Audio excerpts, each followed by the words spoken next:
I pulled into the driveway at 11:47 p.m., and every single thing I owned was packed in garbage bags on the front lawn. My stepmother Brenda stood on the porch in her silk robe, phone held high, recording everything. My stepsister Kayla stood beside her, laughing so hard she had to grip the railing for support. The porch light made them look like actors on a stage, and I was their unwilling audience. Before we continue, hit the subscribe button and let me know your local time in the comment. Stepdaughters sleep outside, Brenda announced loudly, her voice carrying across our quiet neighborhood.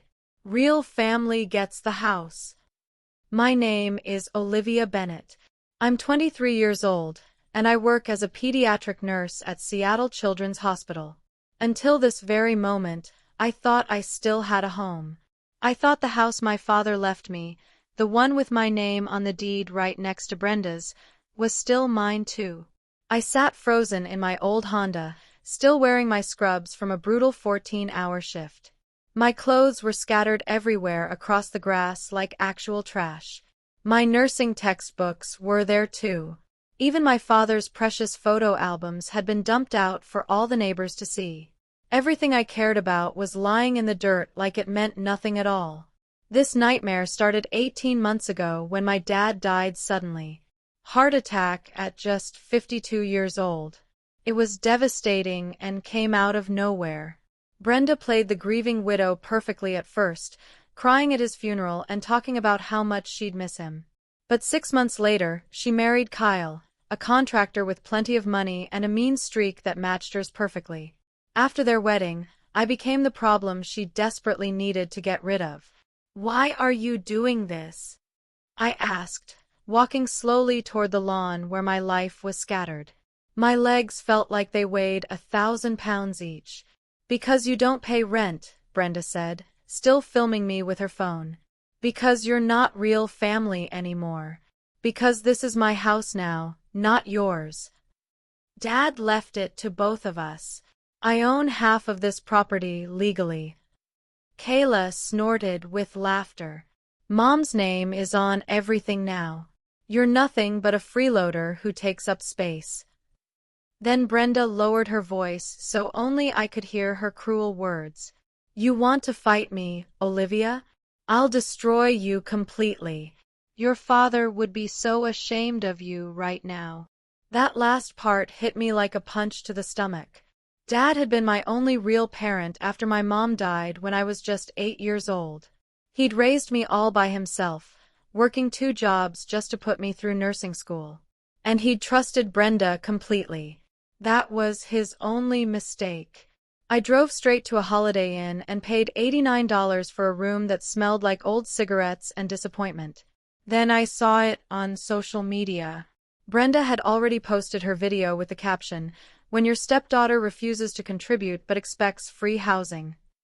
The video already had 37,000 views and was climbing fast. The comments were absolutely brutal, but some people could see through her fake performance. The next morning, I called Sharon Mitchell, my father's lawyer for over 20 years. She'd been trying to reach me for months, but I'd been too busy with work and grief to call her back. "Your father's will was very clear about everything," Sharon explained carefully in her office. "The house was left to you and Brenda together, 50-50 ownership. Neither of you can sell it without the other person's permission. Neither of you can force the other one out either." "Then how is she able to do this to me?" "Because she's gambling that you don't know your legal rights." Sharon opened up a thick file folder. "I've been watching the county records carefully. Brenda has tried to refinance that house twice in the past year alone. Both times, she forged your signature on all the important documents." My blood turned ice cold. "That's completely illegal. Very illegal. It's fraud, plain and simple." Sharon slid some papers across her desk to me. "But Olivia, she's not going to stop trying. She wants you gone forever so she can claim full ownership of everything. Are you ready to fight back against her?" I thought about Dad and how incredibly hard he'd worked for that house. "I'm ready. Please tell me exactly what I need to do." I returned to the house with police escort the very next day. My room was almost empty when I got there. All the furniture my dad had built for me with his own hands was gone without a trace. I donated everything to charity, Brenda said casually, like she was talking about the weather. As I was gathering what little remained of my belongings, she called out to me, "The rent is $1,800 every month if you want to move back in." 3 days later, a letter arrived from First National Bank about safety deposit box number 247. Dad had mentioned it once, telling me to check it if anything ever happened to him. I'd completely forgotten about it until now. Inside that box was a manila envelope with my name written in Dad's careful handwriting. The letter inside was dated exactly 1 week before he died. "Olivia, if you're reading this, then I'm gone. I need you to know some very important things about Brenda that I discovered way too late. She married me for my money, nothing else. I have solid proof of this. She's been having an affair with Kyle for 3 years, even since before we got married. I was planning to divorce her immediately. But more importantly, I changed my will just 2 days ago. The house is yours completely now. 100% yours. Not hers. The will in this envelope is the real one, properly executed and notarized by witnesses. Don't let her steal what belongs to you. Fight for it with everything you have. Love always, Dad." I couldn't breathe properly. The document was completely official, dated exactly 10 days before Dad's unexpected death. It left absolutely everything to me. "Your father went to a completely different lawyer in Bellevue," Sharon explained, and I could see her hands were trembling. "He made absolutely sure that Brenda wouldn't find out about any of this. He knew she was dangerous to you. He was trying to protect you even after his death. But there was so much more hidden in that safety deposit box. A life insurance policy worth $328,000 with me as the only beneficiary. Bank accounts totaling $120,000 that Brenda had no idea even existed. Investment accounts worth another $178,000 that had been growing quietly. Nearly $630,000 total that my father had carefully hidden from her and protected just for me."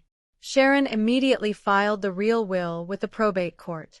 We presented clear evidence of Brenda's forgery attempts, her fraudulent refinancing efforts, and Dad's solid proof of her affair with Kyle. We also filed a restraining order and had Brenda served with papers at the house. The look on her face when she opened that front door and saw the sheriff standing there was worth absolutely everything I'd been through. The court battle lasted exactly 4 months of pure hell. Brenda hired expensive lawyers using Kyle's construction money, but they couldn't fight against documented fraud and forgery. The judge ruled in my favor on every single count that mattered. The house became mine completely. All the hidden accounts became mine. And Brenda was now facing serious criminal charges for attempted fraud and forgery. In our final settlement, I agreed not to pursue any further criminal charges if Brenda signed over her fraudulent claim immediately and left the state forever. She had exactly 30 days to pack up and get out completely. I went to the house on moving day to watch them pack up their lies. Brenda and Kyle were loading a beat-up U-Haul truck with whatever they could fit. Kayla was crying on the porch like her world had ended. When Brenda saw me walking up the driveway, her face twisted with pure rage and hatred. "You completely destroyed my entire life," she spat at me. "No," I said calmly, looking her straight in the eyes. "You destroyed your own life when you decided to steal from me. When you recorded me being humiliated just for social media views. When you threw away all the furniture my father built with his own hands. You did every bit of this to yourself." I walked past her into my house and felt real peace for the first time in a long time. But I didn't keep that house in the end. It held too many painful memories that I needed to leave behind. I sold it for $890,000 and used every penny of that money to start something truly meaningful with my life. The Bennett Foundation for Guardian Accountability launched exactly 6 months later.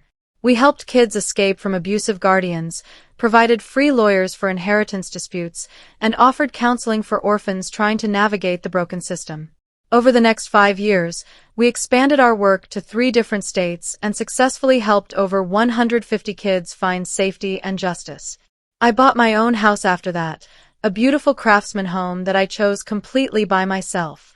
I married Daniel, an amazing man who treated me with respect and kindness every single day. We had 2 wonderful children together, Sophie and Andrew Jr., named after my dad who would have loved them so much. When Brenda was finally sentenced to 8 years in prison for fraud, I gave a victim impact statement to the court. I showed them the video she'd posted of my humiliation and explained in detail all the cruelty she'd put me through. The judge called her actions particularly heinous and calculated. Years later, Brenda was released on medical parole because she had terminal cancer. When I heard the news, I felt absolutely nothing. No satisfaction, no pity, no anger. Just complete freedom from her power over me. I was 33 years old now, successfully running a foundation that mattered. My kids played happily in a home filled with genuine love and laughter. My real family was built on choice and kindness, not just blood relations. One quiet evening, I whispered up to the night sky, "I did it, Dad. I won completely. And I'm truly happy now." Brenda had tried her best to destroy me and take everything that mattered. Instead, she'd shown me exactly how strong I could really be. I'd taken the absolute worst thing that had ever happened to me and turned it into something beautiful and meaningful. A foundation that helped other people escape what I'd escaped. A family built on real love instead of manipulation. A life that was actually worth living every single day. In the end, that became the greatest gift of all. Not the money, not the house, not even the victory in court. The gift was learning that I could survive anything and come out stronger on the other side. Brenda thought she was teaching me a lesson about being grateful and paying my way. What she actually taught me was that I didn't need anyone's permission to build an amazing life. She thought throwing my belongings in garbage bags would break my spirit. Instead, it freed me from a toxic situation I'd been too afraid to leave on my own. Her cruelty became my superpower. Her attempts to steal from me led me to discover Dad's real will and all the resources he'd left to protect me.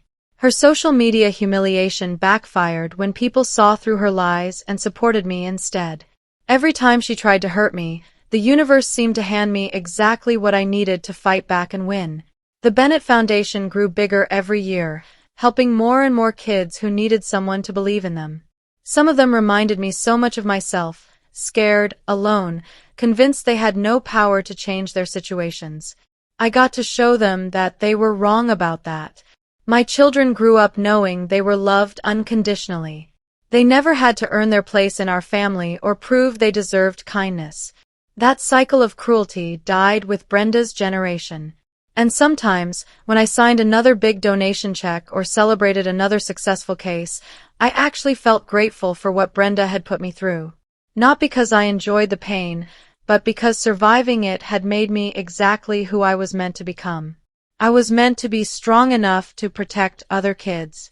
I was meant to be successful enough to fund real change.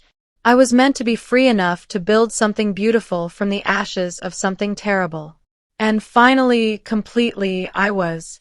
Please subscribe and share this story with someone who needs to be reminded of their own strength. The greatest revenge isn't about making someone pay, it's about refusing to let their cruelty define your story. When people try to destroy you, the most powerful response is to build something so beautiful from the wreckage that their darkness becomes the very foundation of your light. True victory comes when you transform your pain into purpose, and your survival into a gift for others who are still fighting their way out of the dark.